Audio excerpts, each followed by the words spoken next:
Life running in your veins. This dead flesh needs it. Oh, please spare me, Dark Queen. Spare your obedient slave. Good evening, sir. Can I help you? Unless you're here to fix my face.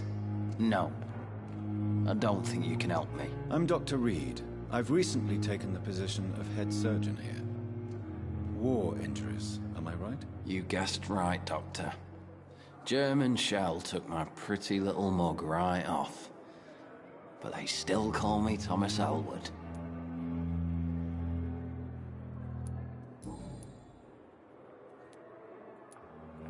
How is your stay with us, Mr. Elwood? Oh, it's bliss. I just escaped death in the trenches to be surrounded again by the moans of the dying. Can I ask you precisely why you're a patient here? It's the pain, sir. The drugs don't work. It just hurts under the scars, if you get my drift. Who is treating you? Is someone in particular looking after your case? Nobody since the old and tired doctor spoke to me. Started to think I was forgotten about. Wouldn't blame you. You don't seem worried by that. My face hurts so much more when I smile or cry. I've learned it's easier not to speak. But be assured I'm smiling inside. Can I do anything for your pain? Nurses gave me a bunch of pills. No effect. Told you. It's like the flames are under my skin, burning away.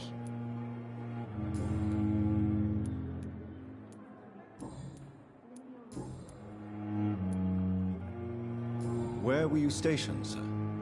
Did you serve for long? I really don't want to talk about all this shit. No offense. I was pushing too much. I served in France myself. I just wanted to know what happened to you. You were an officer, weren't you? Then I doubt we fought the same war, sir. No offense. Goodbye for now, Mr. Elwood.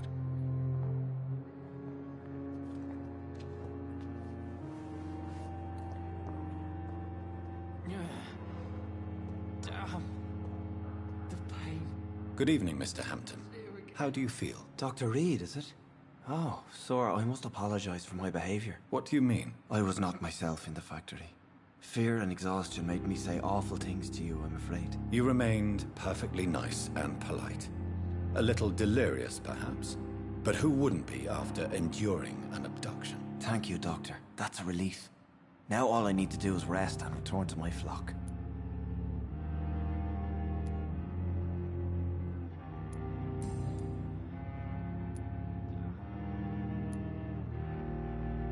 Have you made friends since you arrived? Not really, but I recognize Miss Harriet Jones. I knew her when she lived by the docks. That poor woman had such a miserable life. You never came to see her here at Pembroke? Receiving visits when sick can be an important part of the healing process, you know. We're not just bodies. You're preaching to the converted now, Doctor. To be truly honest, I thought she was dead. She left the docks many months ago.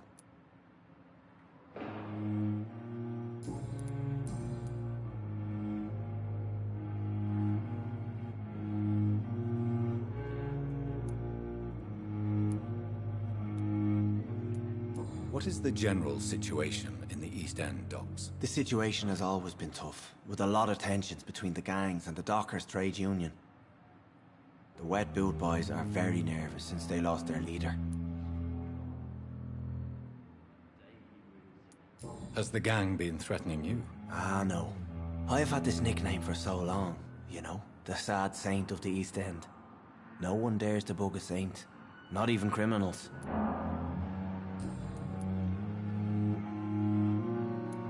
How did you end up in William Bishop's den? I had received alarming news about his recent behavior. I went to his place and he refused to let me go.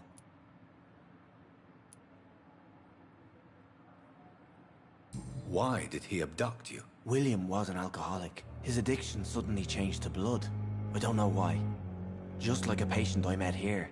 This Miss Hawcroft.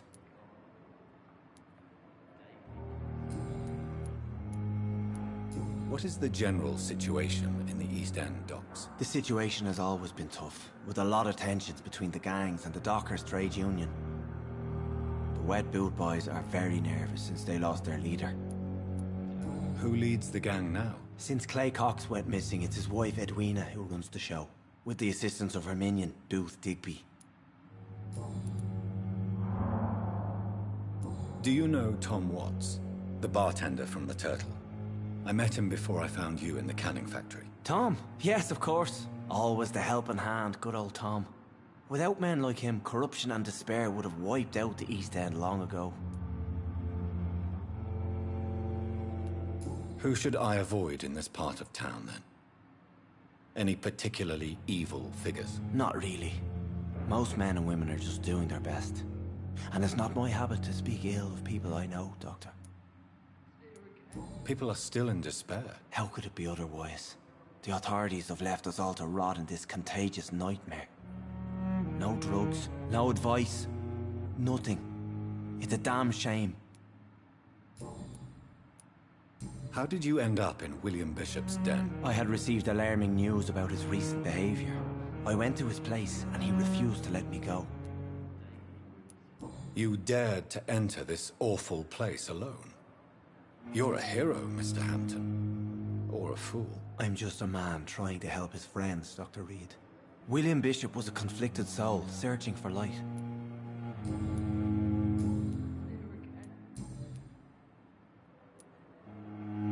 How do you feel, Mr. Hampton? Medically speaking, I mean. I feel exhausted.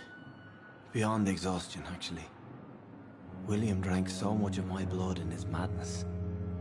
I feel empty. You're in good hands here. Dr. Swansea is well versed in blood transfusion, and I'm sure he'll take the best care of you. Thank you, sir. I believe all I need is rest. And then I can go back to the people who need me. What do you do for a living, Mr. Hampton? I can't help but notice the cross around your neck. I manage a night asylum for the poor and homeless of the docks. And I try to guide the lost and hesitant on the right path to our Lord.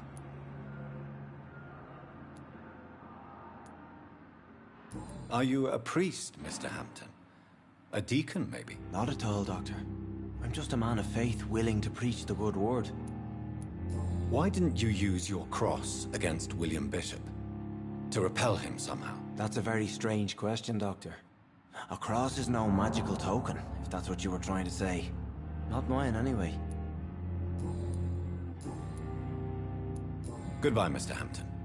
We'll talk again later. The pain. It's there again.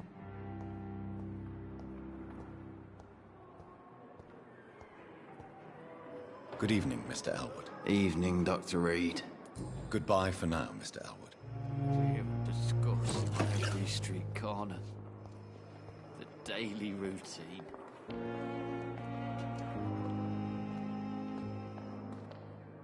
Good evening, Nurse Hawkins. Good evening, Dr. Reed.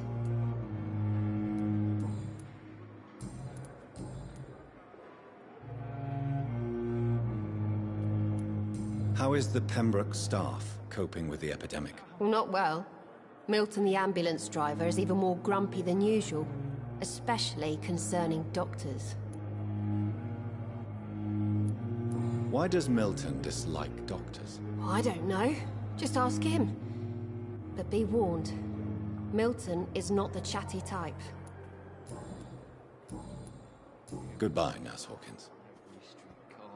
The daily routine.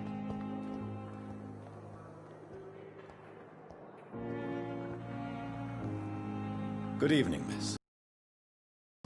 The new surgeon at the Pembroke Hospital. And who are you? Your name has no meaning to me, mortal. You're nothing but dust blown by the winds of eternity. I beg your pardon? What are you begging for, mortal? My clemency? Well, tonight maybe I'm inclined to mercy. You'll never forget the night you met Thelma Howcroft. You keep calling me mortal. Why is that? And if I'm mortal, what are you? Well, Dr. Reed, if you must know, I'm a vampire.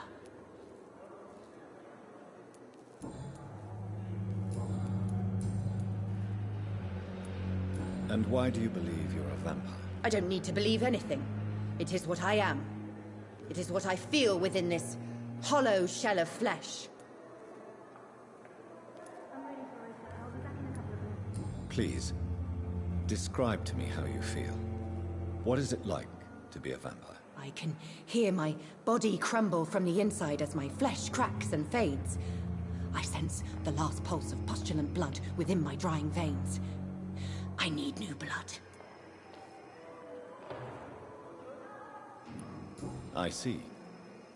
Have you ever heard of Cotard syndrome, Miss Howcroft? Never. It's a mental illness discovered by a French neurologist named Jules Cotard. The affected patients are delusional.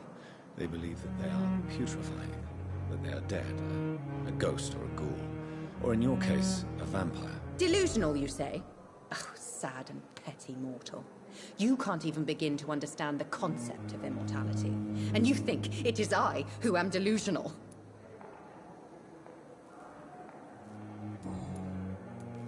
I'm assuming you must be a patient here. Am I right, Miss Howcroft? It's only a cover. To hide from my enemies. I can leave whenever I want. As a woman, a spirit, fog, or bat. Who are these enemies you mentioned? Can you describe them? I cannot say for sure. But I sense their eyes on me from nearby. I feel them watching me every time I visit the garden near the morgue. The staff here are not your enemy. They're here to help you, to care for you. I'm not speaking of the doctors in white. I'm speaking of the men and women who hunt me. For I am a vampire. I see. Don't worry. These people will not find you here. I'll personally make sure they leave you alone. Thank you, mortal. But do not interfere with them, for you are no match for those that hunt me.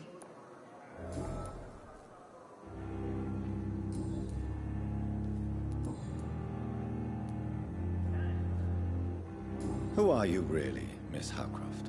I mean, apart from being a vampire. Is that not enough for you, puny mortal? What do you require? Proof of my powers? I'm curious to know who you were before becoming a vampire. It was such a long time ago, I don't remember. Centuries of unholy life can have strange effects on one's minds, you see? I'll leave you, Mistress of the Dark, to your nocturnal activities.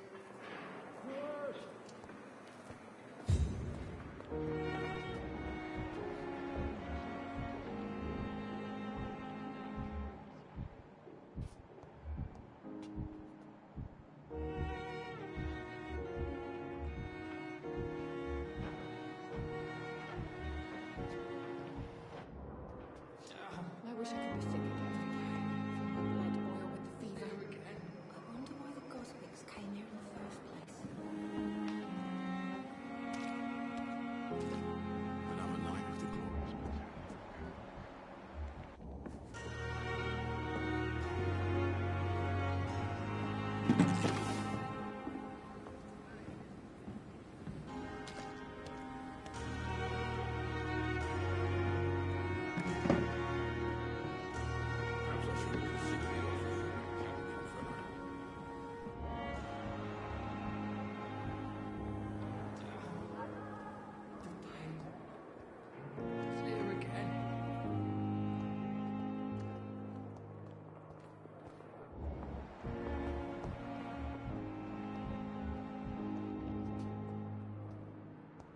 It's locked, all right.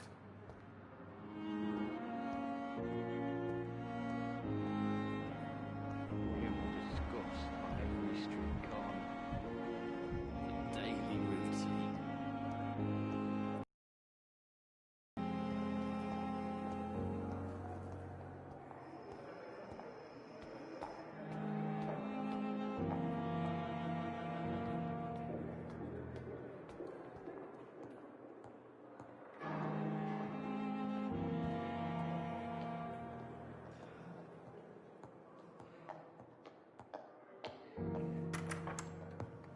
Please, Jonathan, come in.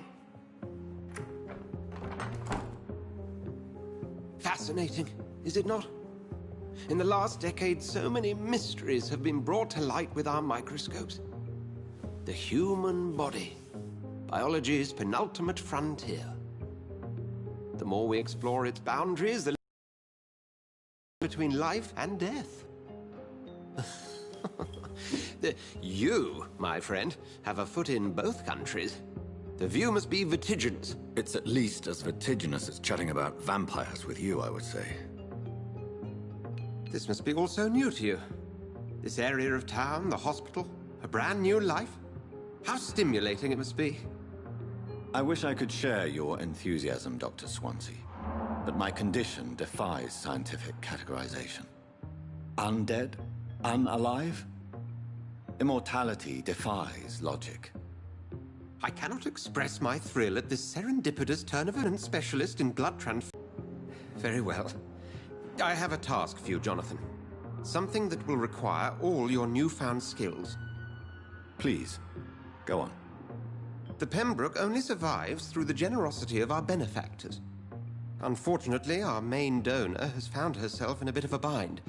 Now, if you could help her out... A spokesman or politician is what you need. That's not my calling. And until I come to understand what has happened to me, I require discretion. Discretion is in order, Jonathan. Lady Ashbury has recently received rather indelicate correspondence that, if revealed, would jeopardize her position. And you would like me to eradicate this threat? By the stole, of course not. I would just like you to pay her a visit. Her ladyship is certainly near the tents outside, tending the sick. You can't miss her. Look for someone impossibly delicate. Accepted. I'll see what kind of trouble Lady Ashbury is in.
The life running in your veins.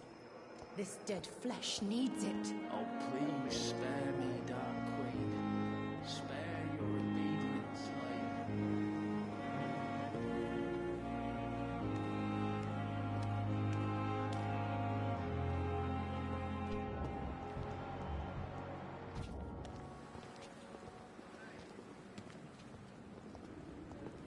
Dr. Reed and anywhere else in the East.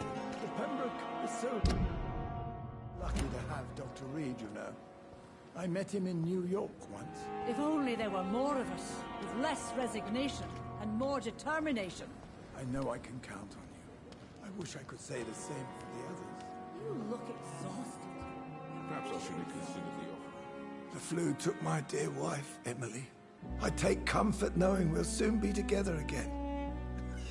Mr. Rainfield, that's no way to talk. You're in good hands here, and we'll be up again soon enough.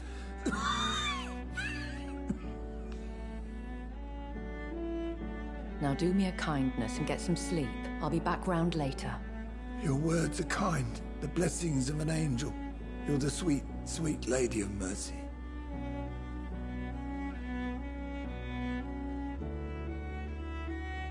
Good evening, Dr. Reed. It's a pleasure to see you again. You seem surprised. Dr. Swansea has brought me up to speed concerning your recent appointment to Pembroke Hospital. You're a the lady who saved me that night, before vanishing into thin air. I remember you from the pub with Dr. Swansea. Indeed. Allow me to introduce myself formally this time. My name is Lady Ashbury. I remember you well, in spite of the brevity of our encounter.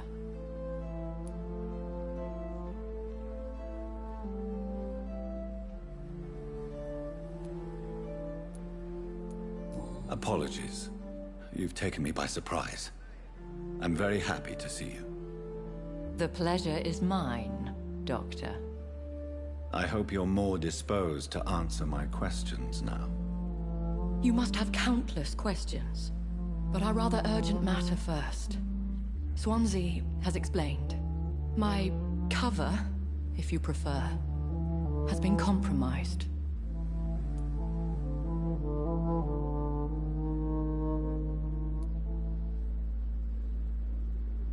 Dr. Swansea has commissioned me to be your agent in this matter. You could start by explaining what's amiss. These past insufferable weeks, I've been the victim of extortion. I've made a first payment, but the blackmailer grows greedy. I must refuse his most recent demands. What are your expectations? Please be precise. As the newly appointed surgeon of this hospital, you are in an excellent position to ask innocent questions and deftly learn the identity of my blackmailer. Please continue. Every detail is essential. I'm your man. My embarrassment in this matter is eclipsed only by my shame at having put the hospital at risk. The threat from our anonymous scoundrel is clear. A list of dates. My visits coinciding with the dates of suspicious patient deaths due to massive blood loss.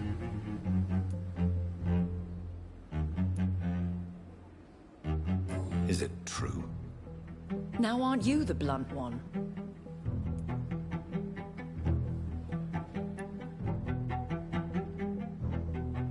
Excuse my impertinence, your ladyship. This is not an interrogation. I assure you that this line of questioning is in your best interest. In all honesty, I'm not simply a patron to the hospital. My visits serve a dual purpose.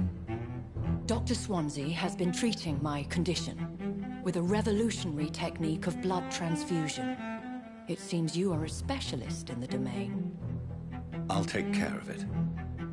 Do you know where I should start? If that was the case, I'd settle the matter myself. You could talk to our local gossip, Harriet Jones. Not a pin drops here without her hearing about it. I'll meet that woman now. My life, as others know, is in your hands, Dr. Reed. I'm sure of your discretion, but I do fear your powers of persuasion will be put to the test. When this is resolved, I'll be your obligé. I'll answer all questions in regards of your condition.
that Pembroke will prevail and survive this epidemic.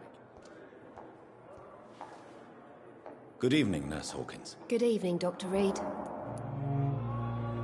Goodbye, Nurse Hawkins. Come now, we can handle this.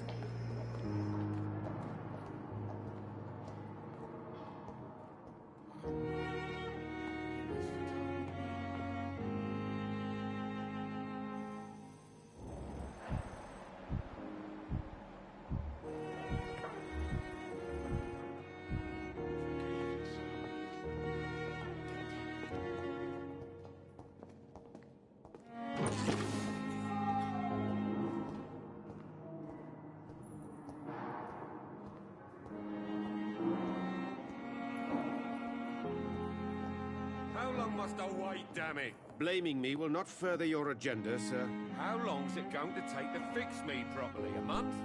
A year? You have the right to disapprove of our methods, and you will kindly apologize when you're... Good evening, madam. Can I help you? It's my son who needs you, sir. I'm Dr. Jonathan Reed.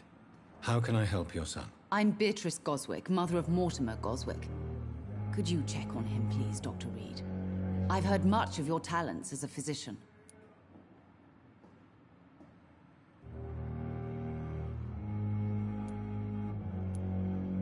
Goodbye, Mrs. Goswick.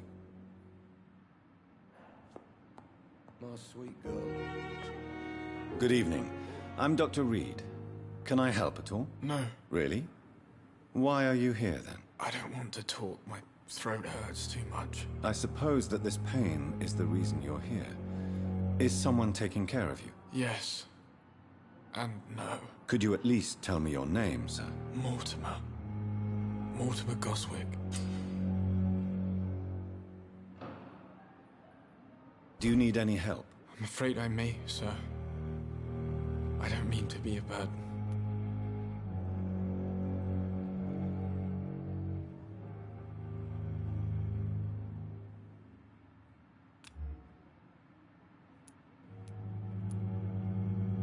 You are not a burden, sir.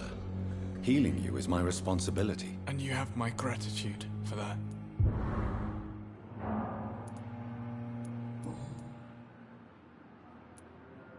Tell me about yourself, Mr. Goswick. I don't want to talk, Doctor.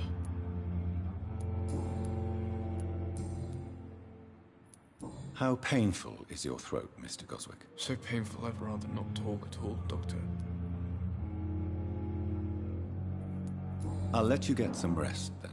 Good evening, sir. I will not let you down, my Doctor. boy.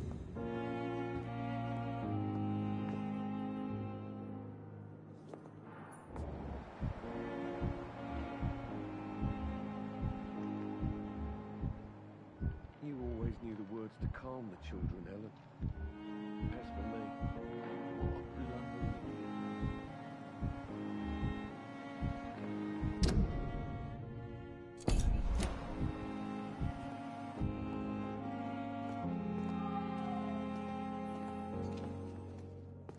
Good evening, sir. I'm Dr. Reed. May I help you? I don't know if a third opinion is needed. Your colleagues are already arguing about my condition. I see. Would you mind telling me more about your situation? I'm Harvey Fiddick. All I want is to get me bloody arm fixed properly.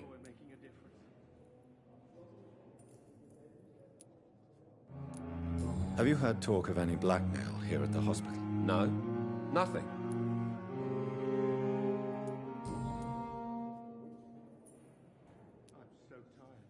Tell me about the doctors who are arguing about your case. Strickland and Aykroyd. They both want the best for me, but there's a lot of pride there. Doctors are no different from carpenters, it seems. What do you mean? I often had professional arguments with rivals on a building site. Difference is I disagreed about wooden nails, not flesh and bones.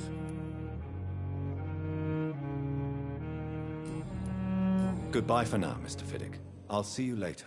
You always knew the words to calm the children, Ellen. As for me, what a blundering idiot. So many deaths. And still more coming. How can we be sure we're making a difference?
fear and disgust on every street corner.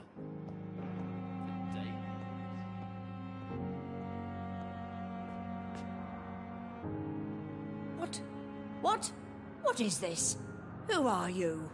Get out of my room. There's no need for alarm, madam. I'm Dr. Reed, the new surgeon. Preposterous. Dr. Reed, you say? I don't want some bumbling intern. Where's Dr. Swansea?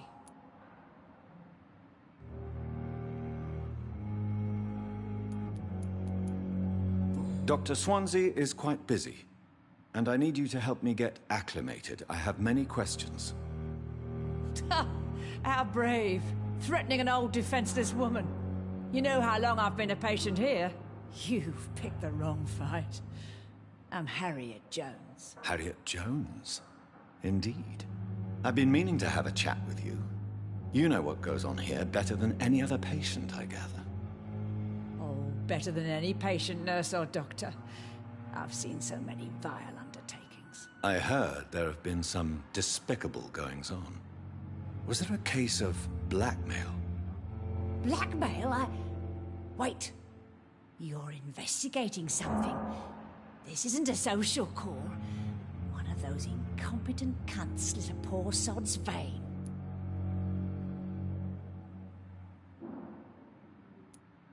I assure you, madam, this is not an investigation into a possible medical error. Debauchery, then? Nurses Crane, Hawkins, Brannigans, whores, all of them. They can't keep their legs shut. I've seen them scratching slutty sores. Really?